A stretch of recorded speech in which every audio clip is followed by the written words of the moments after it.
Bonjour à tous et tous, dans cette vidéo je vais vous faire part de mes secondes impressions sur les cubes de la commande de la dernière fois. Donc la dernière fois c'était une espèce de post unboxing, ici on est sur un avis un peu plus concis, un peu plus pertinent puisque j'ai atteint au moins les 100 sols pour chacun de ces cubes. Je vais d'entrée de jeu sortir le gros sujet en termes de performance, en termes de stats pures. Tous les 6 cubes que j'ai commandés se valent, d'accord? Ils sont très bons. J'ai pas envie de m'étaler sur ça. C'est un sujet que je vois souvent sur les réseaux sociaux, pas forcément sur ma communauté en particulier, mais c'est vrai que sur les réseaux sociaux, les gens sont souvent là en mode ah, est-ce que c'est un bon cube, est-ce qu'il est performant, etc. Je trouve que c'est un non-sujet aujourd'hui. Un cube de 2015, ok, il y avait peut-être des problèmes de performance. Aujourd'hui, c'est devient très compliqué et voilà, je vous le confirme, pour les avoir tous utilisés pendant 2-3 semaines intensives. Ils sont très bons en termes de perf. Je vais pas revenir sur les stats. Je peux juste vous faire part un petit peu des averages que j'ai, juste pour qu'on en parle plus après. Mais voilà, si je prends, je vais vous faire un petit peu le listing des cubes que j'ai commandé. Donc on avait un Tengyun V1 en stickered. Alors ce Tengyun V1 en stickered, je suis à une moyenne de 23 secondes 18. Je rappelle que j'utilise la méthode débutante, que ça fait plus de 10 ans que j'utilise, peut-être même plus 15 ans. Et que mon average en principe est de 24 secondes. Mon average global. Donc là on a 23-18 pour le Tengyun V1 en stickered. Ensuite, qu'est-ce qu'on va regarder puisque je suis dans les Dayan, on va regarder le Gyong Pro. Alors le Gyong Pro actuellement, je suis à... Et je vous avoue que je les ai même pas regardés en dehors de ce montage, de cette vidéo. Je suis à 23 secondes 28. Pour le... qu'est-ce qu'on a? On a le Chi M Pro. Le Chi M Pro. Hop. Je suis à 23-29. Très très proche du Dayan finalement. Qu'est-ce qu'on a d'autre? Le MGC Evo V2. Le MGC Evo V2, je suis à... Non, je pense que j'ai pas regardé la bonne colonne. Bah si, je suis à 22,88. Donc voilà, pour vous donner une idée. Ensuite, avec le GAN ME, donc le 356 ME, je suis à 23,38. Et il me reste le Swift Block, si je ne me trompe pas. Alors, je crois que c'est ça, ouais. Le Swift Block, je suis actuellement à 23,78. Voilà, un peu plus de mal sur celui-là. Mais dans l'ensemble, on est tout le temps en dessous de 24. Donc voilà, pour moi, ça devient un non-sujet. Donc oui, ils sont tous très bons, voilà. Point. Maintenant, je vais revenir sur les particularités de chacun. Pardon, et ma préférence. Je vais, pour les soins de cette vidéo, absolument pas comparer les marques entre elles, d'accord? Il n'y aura pas une hiérarchie si c'est ce à quoi vous vous attendez. Je vais pas dire GAN est mieux que MGC, que machin, non. Je vais les comparer par rapport à des cubes qui sont de leur propre lignée, entre guillemets. Et je vais commencer d'ailleurs avec le Tengyun V1. Donc pour rappel, ce cube je l'ai déjà en stickerless depuis qu'il est sorti, donc j'ai un cube, je crois que c'était 2018, donc je sais de toute façon, je savais de toute façon à quoi m'attendre. En utilisant la version stickered, bah écoutez, j'ai pas de problème, j'ai pas senti une différence flagrante avec le stickered, hormis l'esthétique du cube que j'aime beaucoup. Et donc voilà, je sais pas trop quoi vous dire d'autre que si vous avez aimé la version stickerless, vous aimez probablement la version stickered. C'est du 56 mm, c'est du setup à l'ancienne avec une petite vis. Très simple, hein, c'est tout, vous faites des tours, vous recapsez, vous testez, vous décapsez. Voilà, en termes de bruit entre guillemets, ça restera toujours le même atout que sur le stickerless, il n'y a pas de différence avec le stickered, on est toujours sur un cube très très silencieux dans l'ensemble. Alors ici je suis peut-être proche du micro, donc vous allez peut-être entendre le bruit, mais voilà, ça reste quand même toujours le cube le moins bruyant du marché, on va dire ça comme ça. Donc moi j'ai pas grand chose à dire sur celui-ci. En revanche sur le Gyong M, non c'est pas le Gyong M, c'est le Gyong Pro, toujours de chez Dayan, donc le Gyong Pro qui a fait couler beaucoup d'encre avec ses 6 versions de cubes. Je vais juste ouvrir et fermer une parenthèse tout de suite. Moi je suis pas du tout fan de cette offre, hein, l'offre avec 6 cubes, donc il y a 3 dimensions différentes, il y a du maglev, il y a du qu'est-ce qu'on a d'autre? Je les ai pas en tête malheureusement, je crois que c'est surtout maglev, pas maglev, et avec 3 dimensions différentes. Je crois que c'est ça le plan de com. Et pourquoi je dis que je suis contre ce système-là? Eh bien simplement, vous comprendrez par après quand je vous expliquerai que ça m'a un petit peu... ça me rend un petit peu frustré. Alors, le cube, lui, est très bon, d'accord? Je vais vous expliquer, en fait, il y a une erreur de ma part. Le cube étant disponible en 3 dimensions, je savais de toute façon que je n'allais pas prendre le maglev. J'ai pris une version Spring, classique d'ailleurs, et j'ai pris la version 55 mm. Et en fait, ce qui se passe, c'est que il y a un truc qui me gênait pendant que je l'utilisais. Je pourrais pas vous dire quoi, je ne le savais pas, encore il y a quelques jours. Le feeling est bon. En termes de perf, comme j'ai dit, c'est très bon. Il y a juste, je crois que c'était le setup qui était un peu merdique, je vais revérifier, mais... non, c'était pas celui, c'était pas ce cube-là, je confonds avec un autre, mais le setup était, lui, quant à lui, relativement simple aussi. Donc c'est juste, vous avez deux petites tiges, vous tournez avec les doigts, il n'y a pas d'outils, ça c'est instinctif. Je crois qu'il y a deux directions, enfin, je sais plus.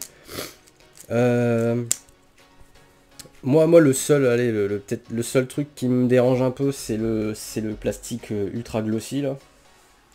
Ça, moi, je suis pas fan du tout, ça fait un peu cheap. Et en même temps, je peux comprendre que si Diane voulait sortir 6 versions et espérer dégager un chiffre là-dessus, ils ont rogné sur le plastique, je pense. Mais donc voilà, il y a un truc qui me gênait, j'arrivais pas à savoir quoi. Et jusqu'à ce que je me rende compte tout simplement que la différence entre ce cube-là et le Taemun, par exemple, notable, à part le feeling bien entendu, était la taille. Donc en fait, j'ai pris un 55 mm en me disant c'est entre le 54 et entre le 56, donc c'est un middle ground, donc je devrais trouver un équilibre et apprécier ce cube dans tous les cas. Et en fait, je pense que je l'apprécierais beaucoup plus en 56 mm. Donc clairement, c'est pas un problème de design, c'est pas un problème venant du cube, c'est juste mon choix. Après, mon choix a été influencé par la proposition du fabricant.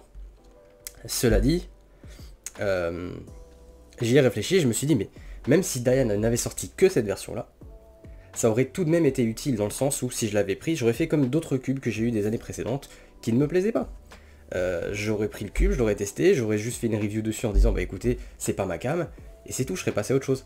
Sauf que là, il y a une espèce de sentiment de culpabilité qui me hante là, parce que je me dis si j'avais pris la 56 mm, peut-être que j'aurais pas eu cette petite gênance à la con qui s'est immiscée.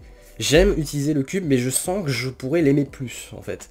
Donc du coup, ce qui va se passer, c'est que je vais certainement attendre des grosses soldes d'ici des mois et des mois de ça, pour pouvoir, peut-être, si je suis décidé à le faire, reprendre ce cube-là en version 56 mm, et voir si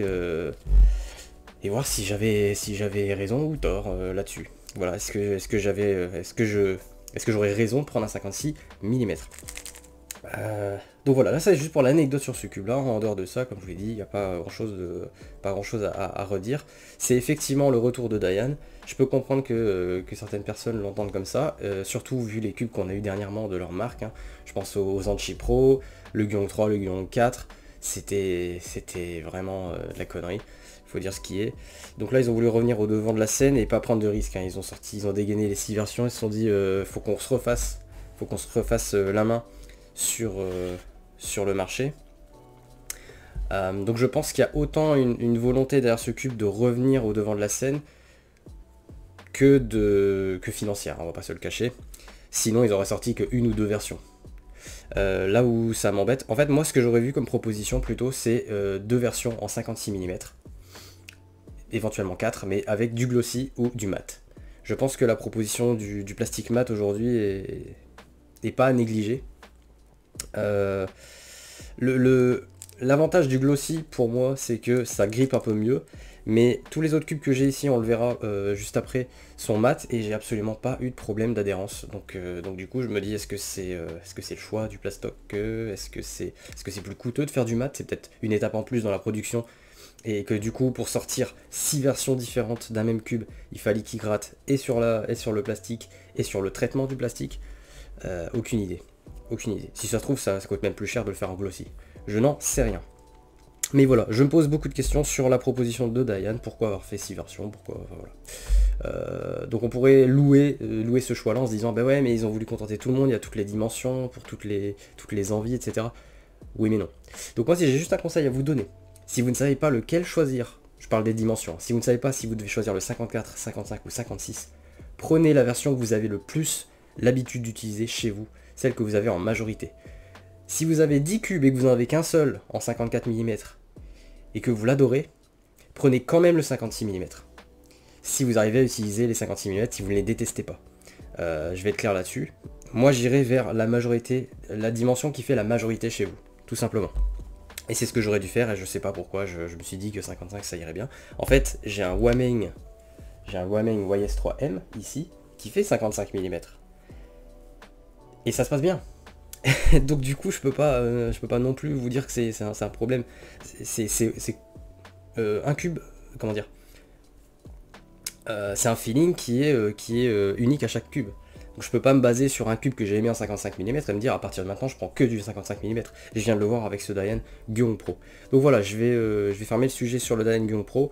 Il est très bien, je suis content que Dayan soit revenu. Il y a des choix un petit peu discutables ou des choix que je ne comprends pas.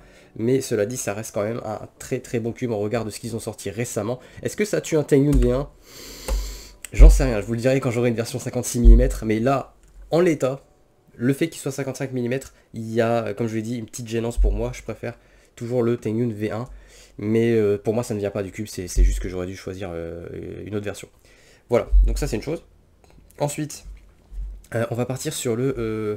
qu'est-ce qu'on va prendre? Le Qi M Pro. Le Qi M Pro, c'est un peu particulier parce que celui-ci, vraiment, si je fais pas la comparaison avec un autre Qi, ça va être compliqué de vous en parler. Ce cube... je vais le dire, il a rien d'exceptionnel. Cela dit, il est quand même très bon.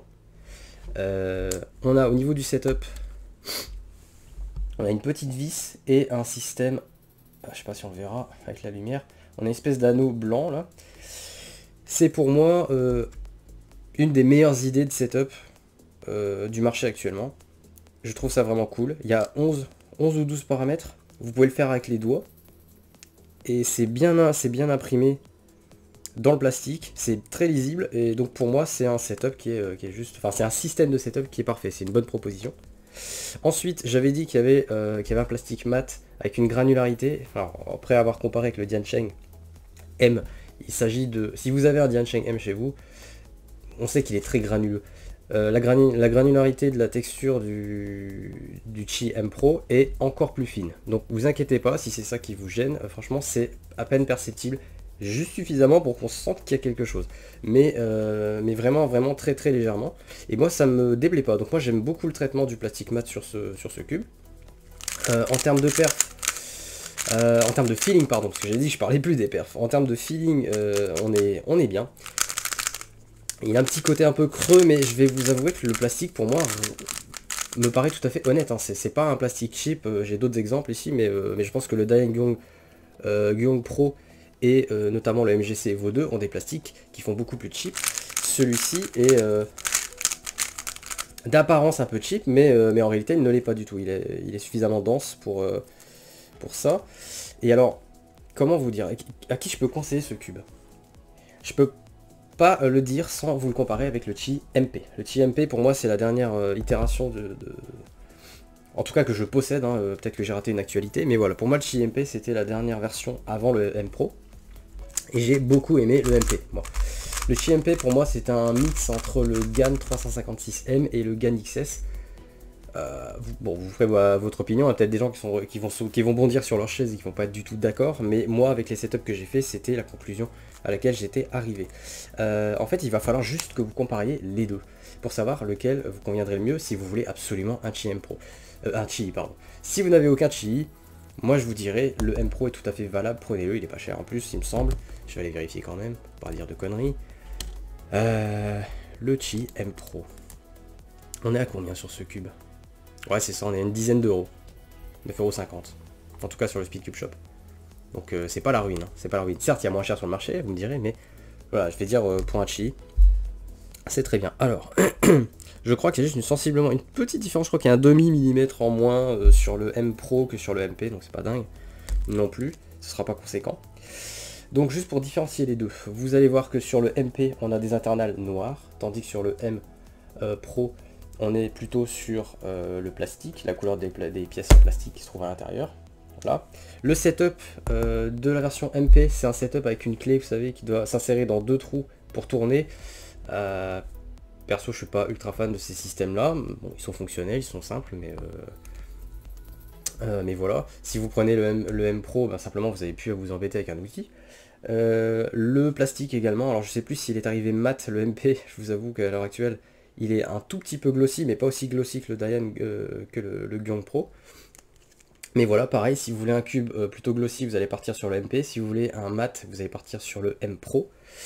En termes de teinte, on est un peu plus, c'est un peu plus vif, je dirais. C'est un peu plus vif sur le M Pro. Là, je suis désolé pour l'éclairage, ça va être un peu merdique, mais hop. Voilà. Le poids, par contre, je vous avouerai, j'ai aucune idée. J'ai pas l'impression qu'il y en a un plus lourd que l'autre. Je pense qu'on est relativement sur les mêmes, sur la même catégorie de poids. Mais voilà, je peux pas vous dire, il y en a un meilleur que l'autre. Je dirais juste, si vous en avez pas, bah, prenez le tout dernier sorti. Et si vous avez déjà le, MP, si vous avez déjà le GM Pro, je vois pas l'intérêt de reprendre le MP, sauf si vous voulez vraiment du glossy.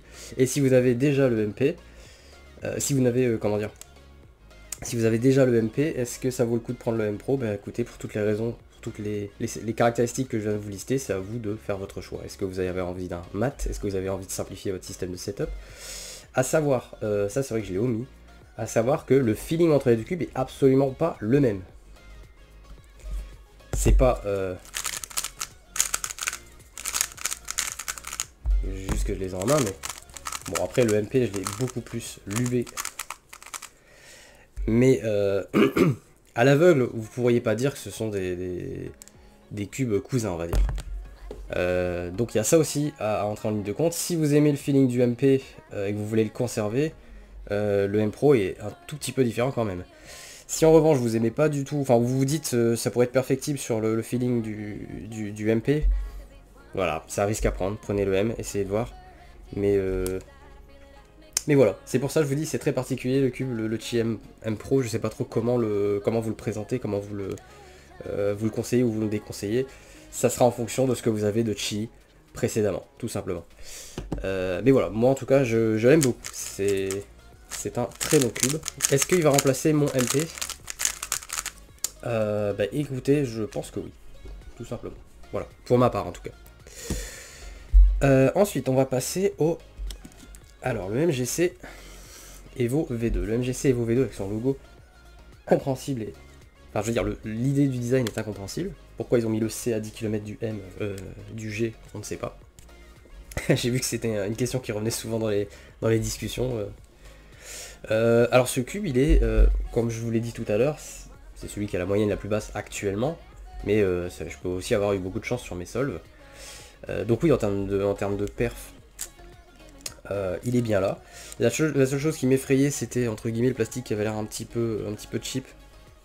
Il se trouve qu'il n'en est rien. Alors certes le cube fait un peu creux, au même titre que le Qi M Pro, mais c'est encore un peu plus accentué sur le Evo V2.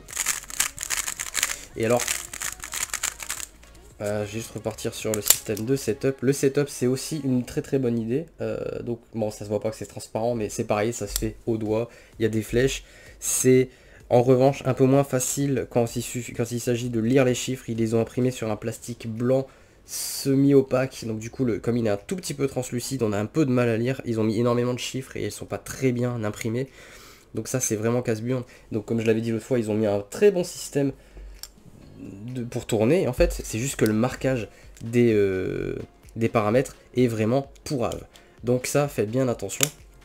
Sinon les caps s'enlèvent très facilement, se remettent très facilement, je ne l'ai pas dit pour les autres, mais c'est également le cas pour le Diane, le Gyong Pro et le Qi M Pro. On a des aimants ajustables. Vraiment le seul truc qui me saoule un petit peu sur ce cube, et je crois que c'est peut-être le premier réel défaut que j'ai parmi les 6 cubes, c'est que les aimants ne sont pas fixés dans leur écran. Alors je sais pas si c'est dû au fait qu'ils sont ajustables, mais c'est excessivement énervant parce que ça fait toujours un petit bruit. Je crois que vous l'avez. Et ce bruit m'agace, vraiment. Il y a très peu de cubes qui arrivent à m'agacer avec un bruit. Il en fait partie. Et ce qui me tue encore le plus, c'est que j'adore l'utiliser. Donc du coup, c'est vraiment un crève-cœur ce point-là. Quand on va vite, on a tous les bruits en même temps. qui le rend bruyant et qui n'a... Enfin, je veux dire, on connaît tous des cubes qui ont des bruits satisfaisants, vous voyez. C'est pas satisfaisant. Donc du coup, enfin en tout cas pour moi, c'est ce bruit d'aimant là qui... Tu sens que les aimants essaient de s'attraper et donc du coup comme ils sont pas fixés dans leur écran, ben, ils ont tendance à vibrer et à suivre le mouvement du layer. Et quand vous faites ça quand vous avez un TPS qui est énorme, enfin le mien n'est pas énorme mais je veux dire je suis dans la catégorie des TPS rapides.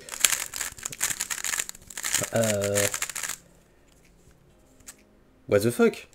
C'est chiant quoi. Donc du coup je vais essayer de voir s'il y a moyen de pallier à ça. Est-ce qu'il y a moyen de coller les aimants. Ça me ferait énormément chier de perdre mon temps à faire ça, mais si jamais c'est une solution viable je le tenterai, hein, c'est-à-dire de coller les aimants dans l'écran. J'ai juste besoin de me renseigner avant pour savoir si ça empêche de setup les aimants, parce que si le principe c'est que en voulant configurer les l'aimant se déplace dans son écran et que par conséquent il faut pas qu'il soit fixé, bah, je pourrais pas le faire. Donc voilà, moi c'est la seule chose sur laquelle je voulais revenir par rapport à ce cube. Si vous êtes sensible au bruit, ça peut être gênant. Le seul moment où finalement je m'éclate avec, vraiment à 100%, c'est quand j'ai de la musique dans les oreilles, parce que du coup j'entends pas forcément les bruits du cube.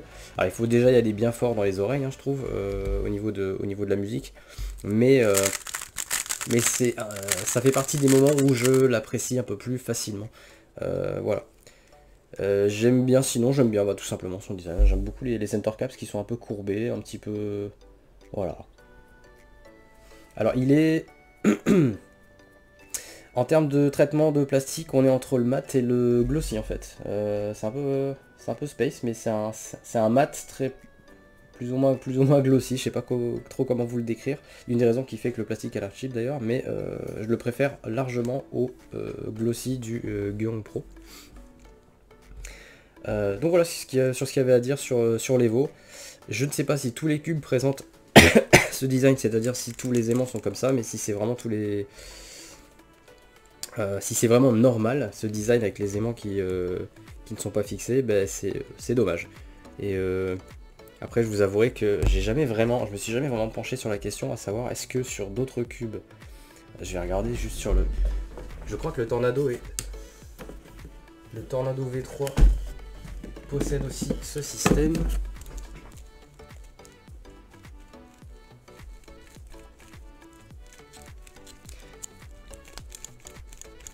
Il y a peut-être un aimant qui saute de temps en temps.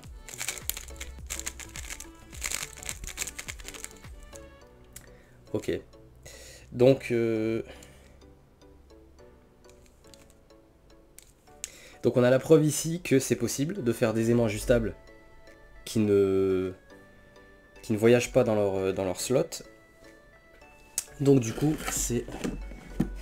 c'est un défaut du MGC Evo 2. Voilà. En tout cas du mien.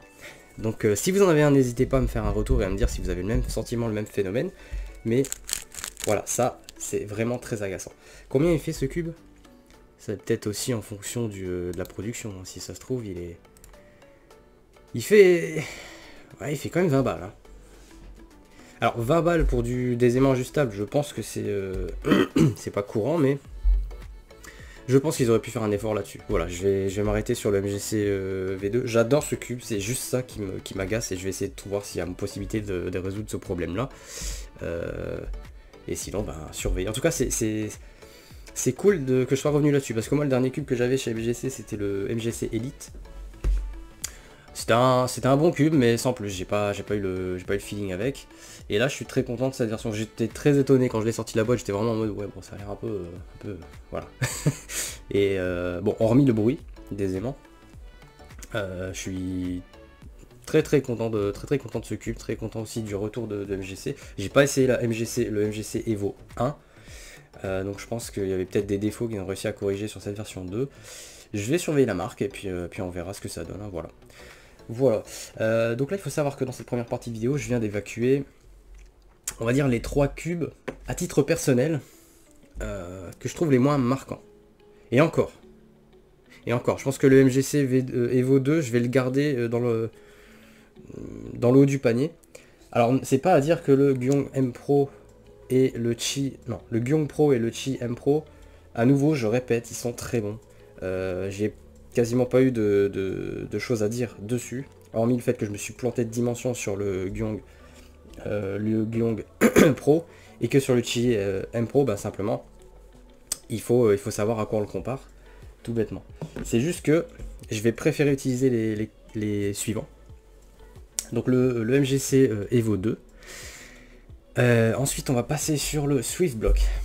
Alors, le Swiftblock, lui, je vais devoir le comparer à une gamme qui ne porte pas le même nom, mais qui est issue du même fabricant, à savoir GAN. Donc c'est GAN qui gère Swiftblock, mais c'est aussi GAN qui gère Monster Go. Ce cube, quand je l'ai utilisé la première fois, il m'a beaucoup rappelé le Monster Go EDU qui se trouve ici.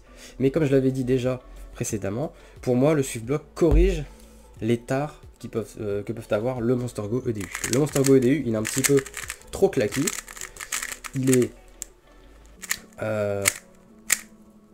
il n'est pas taillé pour la compétition, hein. On sent qu'on est vraiment plus là pour du turning un peu plus précis, un peu plus pointilleux. On est plus dans l'idée d'un cube pour apprendre, même s'il est très rapide. Un des défauts qui a été capté sur ce Monster Go EDU, c'est qu'il est très rapide malgré tout, un petit peu trop. Et pour moi, le Swiftblock, bah, c'est la bonne formule, c'est un bon équipe. J'ai beaucoup aimé utiliser le Swiftblock, voilà. Alors, bon, les gens qui me suivent savent que je suis un adepte des Monster Go, de manière générale. Quand ils sont sortis, j'ai tout de suite kiffé. Mais voilà, maintenant à choisir entre les deux, bah écoutez, je vais plutôt me basculer sur le Swiftblock, clairement, puisque... alors, je sais pas s'il est un peu plus léger. Je sens qu'au niveau des dimensions, je crois qu'on est 1 mm en dessous, ou un demi... Ouais, 1 mm en dessous. Je crois que le Swiftblock est un chouïa plus petit que le Monster Go EDU. Mais le Swiftblock, il a ce côté un peu lourdeau, et en même temps, il est plus... Comment c'est dur, hein. C'est dur de trouver les mots. J'ai pas préparé hein, ces reviews. Je sais juste que j'ai des mots-clés qui reviennent. Et je sais que déjà la dernière fois, j'avais galéré à mettre des mots sur le Swiftblock. Parce que c'est vraiment... il est vraiment un peu unique dans son genre. Mais comme je l'ai dit, si vous avez un Monster Go EDU, la transition va pas vous choquer. Bien que, comme je l'ai dit, en termes de design, je sais pas où, ni quoi, ni ce qu'ils ont fait sur ce Swiftblock, mais c'est un Monster Go EDU qui serait passé de la catégorie apprentissage à la catégorie compète. Alors vous trouverez pas des Swiftblocks en compète, hein. Je pense pas. Je crois qu'il a suffisamment été, comment dire, pas marketé, mais suffisamment critiqué sur internet comme n'étant pas un flagship ou quoi que ce soit. En tout cas, je trouve la comparaison débile. Mais moi qui suis un utilisateur plutôt casual, moi j'aime beaucoup le feeling du Swiftblock et je trouve qu'il a un côté très unique dans la foule de cubes qui sont ici. Et je suis content qu'il y ait encore des sub-brands qui arrivent à faire des trucs comme ça. Alors les aimants ne sont pas ajustables. Alors le setup que je me rappelle un petit peu, le setup c'est... Ah oui, c'était le setup qui faisait mal au doigt. Donc vous avez une petite vis au-dessus et un setup juste en dessous qui est très difficile à tourner, attention. Moi je vous invite à utiliser une pince et tourner. Si vous voulez épargner vos doigts, les caps sont juste un petit peu too much en termes de profondeur, mais qu'est-ce qu'il a ce cube? Il a un côté blocky. Il a un côté blocky, je sais pas comment vous le dire en français.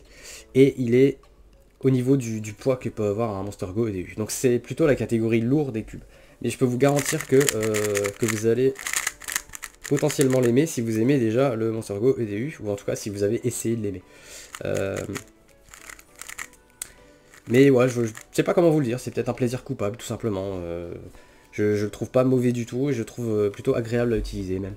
Donc voilà, pour moi le Swiftblock c'est une tentative, c'est une anomalie dans le paysage. Et pourtant, je trouve que le seul cube auquel il ressemble, il l'a complètement dépassé. Donc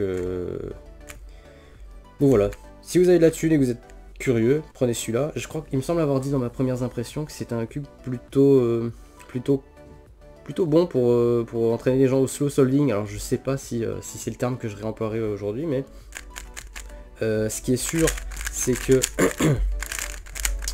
vu son poids pardon, et son design, on sera pas au niveau d'un cube top tier. Cela dit, bah, attendez, je vais vous dire ça, hein. Je vais regarder un petit peu ce que j'ai comme PB sur ce Swiftblock, mais il me semble qu'aucun de ces cubes ne m'a pardon, ne m'a pas donné de temps. Je crois que j'ai réussi à avoir du sub 18 ou du sub 19 avec tous ces cubes.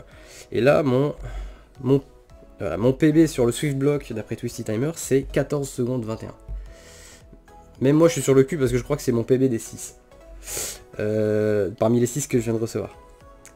Donc c'est le Swift Block, celui sur lequel peut-être on aurait un peu moins compté, qui finalement est en dessous de 15 secondes avec la méthode débutante. Donc bon, pour vous donner un peu une idée de l'amplitude en termes de performance sur ce cube, c'est pas parce qu'il est très différent des autres qu'il n'est pas différemment bien. Voilà. Je vais dire ça comme ça. Donc moi je suis très convaincu par le Swift Block. Non pas que j'ai envie qu'ils en sortent des caisses, hein, comme d'habitude. Moi je suis pour l'unité d'un cube, c'est-à-dire pour qu'un cube ait un feeling unique dans le temps et qu'on puisse se rappeler de se dire ah oui c'était le cube. J'ai pas forcément envie qu'ils me sortent un Swift Block 2 là tout de suite ou un Swift Block 14 ou je sais pas quoi. Je suis très content d'avoir une image de ce cube très précise dans ma tête, un souvenir comme ça là tout de suite de ce qu'il propose. Il me reste du coup le dernier ici, donc le GAN 356 ME. Alors le GAN 356 ME, je l'ai surtout pris, je vous avouerai que je l'ai surtout pris parce que personne n'en parle. C'est un GAN qui est sorti dans l'indifférence. Je veux dire, on parlait, il y a plus de reviews, j'ai regardé sur internet, du RS que de celui-là. Pourquoi? J'ai toujours pas la réponse aujourd'hui. Mais ce qui me choque encore le plus, c'est que c'est... Je sais pas si je vais lancer le mot, mais je crois que c'est mon GAN préféré de toute l'histoire de GAN. Précédemment, il y avait le GAN 354 V2, qui était mon favori dans cette marque. Je crois que j'apprécierais toujours autant le 354 V2, mais celui-ci, en tout cas dans la catégorie des 56 mm, pour moi, celui-là me fait oublier le XS. Alors est-ce que ça veut dire que ça va être votre cas? Je ne sais pas. Je peux pas me prononcer, peut-être pas. Mais ce qui est sûr, c'est que ce GAN 356 ME, pour moi, il est injustement ignoré. Alors, à savoir un truc important, je ne sais pas si c'est le cas de tous les GAN, puisque moi j'en ai zappé des générations de GAN là. Mais en termes de feeling, on n'est pas du tout sur quelque chose de smooth, on n'est pas sur quelque chose de doux, si je devais le traduire en français. On est vraiment plus... on est un peu entre les deux. On est entre un sentiment smooth et sharp. Ce que j'aime beaucoup dans ce cube, il y a un tas de choses, mais déjà, je trouve le plastique mat, il est dingue. Bon là, on verra pas très bien la consistance, mais je trouve que c'est un des mats les mieux finis. Voilà, un des mats les mieux finis que j'ai vu sur le marché. C'est très satisfaisant juste à tenir et à regarder, quoi. Déjà, le cube, il a une bonne tête. Alors c'est peut-être le cas sur les GAN 13, 14, 15, 16 et tout ce que vous voulez. Mais bon, moi j'en ai pas eu depuis le GAN... c'était quoi, le GAN 11 et le GAN 11, je sais même plus comment il se présente. Est-ce que je l'ai ici? C'est celui-là? C'est celui-là. Et ouais, le GAN 11, il est déjà semi-glossy. Alors je sais pas si c'est le fait de l'avoir utilisé. C'est le 11 Duo d'ailleurs. Mais pareil, le 11 Duo, moi j'ai jamais été un gros fan. Je préfère le ME. Donc déjà, son traitement au niveau du plastique. En termes de feeling, le fait qu'il soit pas smooth, finalement je trouve que c'est assez satisfaisant le feeling qu'il a. Et en termes de bruit, je trouve qu'il a un bruit satisfaisant aussi. J'ai juste eu un défaut l'autre fois, je crois, à l'unboxing, en disant il y a un aimant qui se balade sur la face rouge. Pour vous rassurer tout de suite, j'ai réussi à corriger le problème. En fait, j'ai dû démonter la pièce en question, donc déjà j'ai dû l'identifier. Je sais que c'était sur la face rouge, mais je savais pas quelle pièce. En fait, c'est pas sur... Je sais plus si c'est la face rouge en réalité, je crois que c'est plutôt le edge. Je crois que c'était mon edge vert. Donc j'ai tiré la pièce, j'ai démonté les deux faces. Il y avait donc cet aimant dans son petit écrin bleu. Et en fait, l'écrin bleu était mal fixé dans le plastique interne. Donc ce que j'ai dû faire, c'est... je crois que j'ai dû juste pousser un tout petit peu avec une pointe. J'avais un scalpel. Et j'ai entendu un petit clic, vraiment à peine audible. Mais j'ai senti qu'il y avait un truc. Après j'ai secoué la pièce. ça bougeait plus. Donc voilà, si jamais vous avez aussi ce genre de problème sur le GAN 356 ME, sachez que, a priori, c'est simplement votre slot bleu dans lequel est inséré l'aimant, qui n'est peut-être pas bien inséré dans son plastique. En fait, voilà, c'est ça, c'est le slot bleu qui n'était pas bien inséré dans le plastique blanc derrière. Et donc du coup, ben, il y a des petites dents tout autour du slot. Il y avait juste une dent qui n'était pas bien fixée sur le slot. Donc voilà, aujourd'hui c'est le paradis parce que ce cube là qui me plaisait déjà beaucoup avant, et il y avait ce seul petit problème, c'était cet aimant qui se baladait sur une seule face. J'ai réussi à le corriger, je l'entends plus, et voilà, je suis très satisfait de ce cube maintenant. Donc le bruit est satisfaisant, le turning est satisfaisant, le plastique. Non, il y a quand même un truc qui va pas. Mais c'est parce que maintenant que je l'ai setup, j'ai plus besoin de m'en soucier. Vous vous en doutez, c'est le système de setup qui est merdique. Et connaissant GAN, ça m'étonne assez parce que ils ont toujours trouvé des trucs assez faciles. Donc vous avez en fait ce plateau bleu ciel au-dessus, et en dessous vous avez une pièce, c'est une espèce de GES, hein, c'est un nuts bleu. Et en fait la méthode la plus simple que j'ai trouvée pour setup la pièce qui est en dessous, c'est simplement de démonter. Donc on retire les pièces du center caps, on met d'abord le nuts bleu, on l'oriente comme il faut, et ensuite on remet le plateau circulaire bleu ciel. Mais c'est chiant quoi. C'est très chiant, en sachant que on a eu des systèmes précédents qui étaient beaucoup mieux pensés. On avait, est-ce que j'en ai un là, vous savez, le GES de couleur, vous faites juste ça avec votre doigt et puis vous tournez. C'était 1000 fois mieux. Pourquoi ils ont fait ça? Je sais pas. C'est de la merde. Voilà. Alors pour ceux qui auraient ce cube et qui voudraient comparer leur setup, il faut savoir que moi le GES, enfin le nuts bleu qui est sur le dessous, je l'ai mis en paramétrage 1, et le plateau qui est sur le dessus, je l'ai mis en paramétrage 3. Voilà.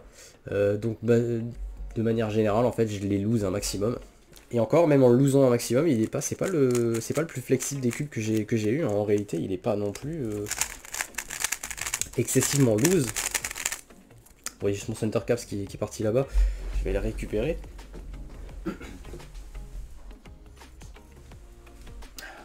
Voilà.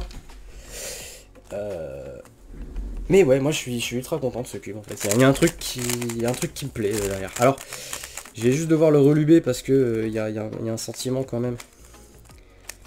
Il a tendance à redry, mais bon, je veux dire, au bout de 3 semaines, je l'ai lubé qu'une fois, donc je veux dire, c'est pas grave. Si je remets 2 gouttes dedans toutes les 3 semaines, ça va pas le tuer. Ah merde, mais... Mon cap a dû tomber sur un truc sur le sol, en fait, il a griffé mon logo GAN. Bon, ça se verra pas à la caméra, mais... Je me sens un petit peu blessé dans l'âme là tout de suite, mais sinon voilà, sur ce que je pouvais dire sur ce GAN ME, je trouve underrated, et en fait c'est pas qu'il est underrated, les gens le ratent pas du tout, les gens en fait ils en ont rien à foutre de ce cube, je sais pas pourquoi, personne n'en parle, je vais aller voir sur le Speed Cube Shop, mais est-ce qu'il y a des reviews de ce cube? Est-ce que des gens en parlent? Après il faut avouer que la com autour de ce cube a été assez éphémère, hein. Il n'y a pas eu à ma connaissance de grosses campagnes de marketing derrière. Ah, il n'y a pas beaucoup de reviews, mais bon, les reviews sont à 4 ou 5 étoiles, donc je pourrais peut-être ajouter la mienne, on verra. Mais voilà, moi je comprends pas pourquoi on parle pas de ce cube. Voilà. Peut-être qu'il est considéré par GAN comme un mid-tier, hein. Peut-être que c'est un cube intermédiaire, je sais pas. De toute façon, pour moi, c'est pas compliqué, le terme flagship veut dire plus d'options. Ça veut pas dire meilleur cube. Donc, pour moi, le fait qu'il soit pas flagship, c'est absolument pas un problème. D'ailleurs, il coûte combien ?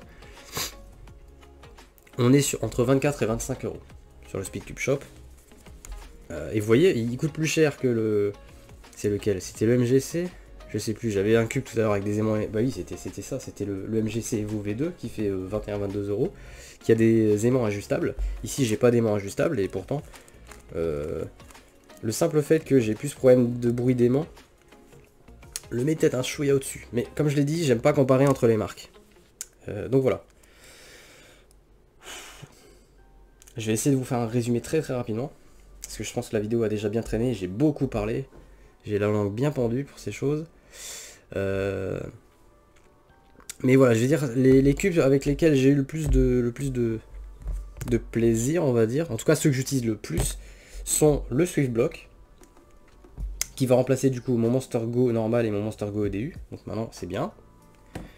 J'ai le GAN 356 ME, qui va probablement remplacer tout ce qui est GAN 11 Duo, XS et 356M.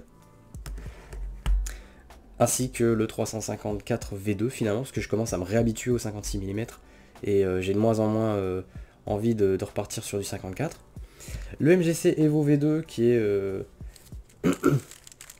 malgré le défaut qu'il a, reste très appréciable dans les bonnes conditions. On a quoi d'autre? Le Qi M Pro qui fait bien le taf, mais voilà, il faut savoir qui aurait un intérêt à le prendre et pourquoi. Voilà, il a des caractéristiques très différentes de ce qui était proposé sur le cube précédent de chez Qi. Donc là, c'est à chacun de faire son choix. Mais moi, je suis pas du tout déçu de l'avoir pris. Et le Dayan Gyong M Pro qui est un petit accident de ma part, mais bon voilà, il fallait faire un choix et c'était pas forcément évident pour moi, mais si je devais le reprendre, ce serait probablement la version 56 mm, mais je vous avoue, je vais pas me ruiner. Hein. Combien il fait celui-là? Le Dayan... Attendez, je l'ai dans ma liste, je suis bête. Je veux juste voir... Non, c'est pas ça. Où est-ce que je vois mes achats? J'ai pas le prix en tête du tout de ces cubes en fait. Il fait 16 €. D'accord. Et je crois que ça change. Je crois que le prix est le même selon les tailles. Donc là j'ai pris un 55. Si je prends le 56 standard, ça fait quoi? Ça augmente? Non, il fait toujours 16 €. Ok. Bah écoutez. Si à un moment donné il passe à 40 ou à 50%, peut-être que je me risquerai à le reprendre. Je suis pas fan du côté glossy comme je l'ai dit, mais voilà, juste pour le fait que j'aime beaucoup le feeling et que je pense que ce cube a énormément de potentiel de manière générale hein, pour tout le monde. Ouais, je sens juste que j'ai fait une connerie, que j'aurais dû prendre un 56 et peut-être plus l'apprécier dans ce terme-là. Bon, si ça se trouve, je vais pas l'aimer beaucoup plus en 56. Enfin, c'est pas que je l'aime pas, hein, mais comme je l'ai dit, il y a une petite gênance qui pour moi vient de la taille que j'ai choisie. Donc voilà, je reparle plus du Tengyun V1, mais voilà, pour les 5 nouveaux cubes que j'ai acquis ici, comme je l'ai dit, en termes de performance on est là. Après il y a des choix qui ont été faits. En termes de setup, je trouve qu'on est plus ou moins tous bien, sauf sauf le GAN 356 ME. Les caps sont relativement ok, je trouve, à retirer sur chacun de ces cubes. Je sais pas quoi ajouter réellement. À mon avis, je vais réutiliser ces cubes assez régulièrement puisque là je suis vraiment dans ma phase, je les aime vraiment beaucoup. Je les utilise de concert avec le RS3 Super, la version 1 que j'ai commandé précédemment et le Huameng YS3M. Donc là je suis en train tout doucement de me trouver mon petit batch de cubes favoris de cette nouvelle génération et je trouve que c'est assez prometteur, même si ce sera le mot de la fin. Même si, comme d'habitude, je vais faire mon rageux, mais voilà, on n'apporte pas grand chose de nouveau non plus sur la table. C'est bien beau un nouveau feeling, c'est bien beau de faire des cubes un chouïa meilleur que les précédents, mais où est-ce que ça nous mène tout ça? Je réfléchis aux features, aux fonctionnalités et aux atouts de ces différents cubes, et je vois rien qui aurait pas pu être déjà fait les années précédentes en fait. Donc, bon. À nouveau, ce sont deux bons cubes, mais j'ai l'impression qu'on tourne un petit peu en rond, malgré tout. Voilà, je sais pas faire autrement, je peux pas finir sur une note positive. J'attends mon cube numérique. Voilà, personne veut le faire, donc faut bien que je lance ma bouée. Enfin, c'est pas ma bouée, mais il faut que je lance une bouteille à la mer. Voilà, si Gann me regarde, voilà. Quand vous aurez décidé de faire des cubes en LCD, prévenez-moi. Mais voilà, pour revenir un petit peu plus sur sur du sérieux, je crois que même si on vous les offre, un de ces cubes, à moins que vous ayez vraiment un goût très précis, il ne devrait pas y avoir de déception là-dessus. Voilà, donc c'était mon second avis sur ces cubes. Je pense pas qu'il changera beaucoup prochainement, sauf pour le MGC Evo V2 si j'arrive à fixer le problème d'aimant, où là ça deviendra un banger ultime. Mais voilà. Est-ce qu'il y a d'autres cubes qui ont été annoncés récemment qui me titillent, que je mettrais peut-être dans une wishlist ou quoi? Pas vraiment. Là je crois que je vais aller voir juste pour clôturer cette vidéo, je vais juste aller voir les actus sur les nouveautés qui sont proposées, mais moi le Moyu Super Weilong, j'en ai un peu rien à secouer. Autant que le V9, hein, quand le V9 est sorti, bon, je Je sais qu'à une époque je disais que je sautais une version à la fois pour les cubes, mais en fait les marques en sortent tellement vite là en ce moment que je vais commencer à skipper 2-3 versions avant d'en racheter parce que là ça devient ridicule. Je crois que tout le monde a vu, ça commence à devenir un mème. Je crois que tout le monde a vu ces dernières semaines, ce dernier mois, que les marques commencent vraiment à partir en roue libre, à nous sortir des versions. On parle notamment de Moyu, hein, puisque c'est celui qui en a sorti le plus là ces 2 derniers mois, en tout cas annoncé le plus. Et voilà, je vais camper sur ma position et me dire bon ben si vous me sortez un nouveau cube toutes les 2 semaines, moi ça m'intéresse pas. Donc tout ça pour vous dire que à l'heure actuelle, ma wishlist elle est vide. Et il n'y a rien qui me fait particulièrement rêver actuellement dans les annonces. On approche de Noël, donc est-ce qu'il y a encore quelque chose sous le coude de certaines marques? Est-ce qu'ils vont nous sortir un truc? C'est le plan cul, hein, parce que vraiment, annoncer un nouveau cube à Noël, ça peut être la plus grosse des arnaques. Hein. Donc à la fois j'ai hâte de savoir si quelque chose va nous être annoncé, peu importe la marque, et à la fois je me dis, je suis assez méfiant. Je me dis pour peu qu'ils nous sortent un truc alors, avec juste un nom qui a l'air de faire rêver et qui pourtant change pas grand chose, c'est pas impossible. Donc voilà. Je ne sais pas si je vais avoir à nouveau une commande à faire d'ici Noël. J'ai très envie d'utiliser, d'essayer d'essayer le lubrifiant de chez Speedcube Shop. Ils ont un lubrifiant là, à Noël là, qui sent la cerise. C'est pas la cerise, non, c'est pas le Stardust. Je sais plus comment il s'appelle. Ils ont un. Je vais aller voir ce que c'est. Ils en ont un qui sort qu'à Noël. Le Candy Cane, c'est ça. Le Candy Cane. Mais il sort pas qu'à Noël en fait. Ah, on peut déjà l'acheter. D'accord. C'est peut-être moi qui me suis trompé. Mais ouais, le Candy Cane, il a l'air d'avoir des stats assez particulières. Et en fait, c'est le seul truc qui me fait envie. Le problème, c'est que j'ai pas envie de débloquer des frais de port juste pour un lube. Et le souci, c'est que j'ai pas de casse-tête à mettre à côté. Donc j'espère qu'ils le vendent toute l'année, parce que s'ils le vendent que maintenant, ben je vais encore passer une année sans pouvoir le prendre. On verra. Je vais pas me forcer non plus à mettre des cubes dans mon panier juste pour avoir ce lube, si les cubes m'intéressent pas. Voilà, bah écoutez, j'ai fait le tour, je vais m'arrêter là, ça va faire 50 minutes. De votre côté, j'espère que cette vidéo vous aura aidé à voir un peu plus clair. Au pire des cas, vous aura aidé à voir un peu plus clair dans mes goûts. Voilà, si pas les vôtres. Et nous on se retrouve sur des streams, hein. Je vais essayer de refaire du Cube Together. Je vais certainement utiliser ces cubes là justement pour les user, hein, puisqu'il le faut. Et puis moi je vous dis à la prochaine. Et bien sûr, comme d'habitude, n'hésitez pas à me faire part de vos avis sur ma vidéo, autant que sur ces cubes, hein, si vous avez des divergences ou si vous me rejoignez sur certains points, ça m'intéresse toujours de lire des commentaires.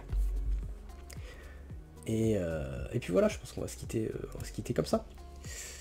Voilà, donc comme d'habitude, prenez soin de vous, amusez-vous avec vos cubes et puis des bisous.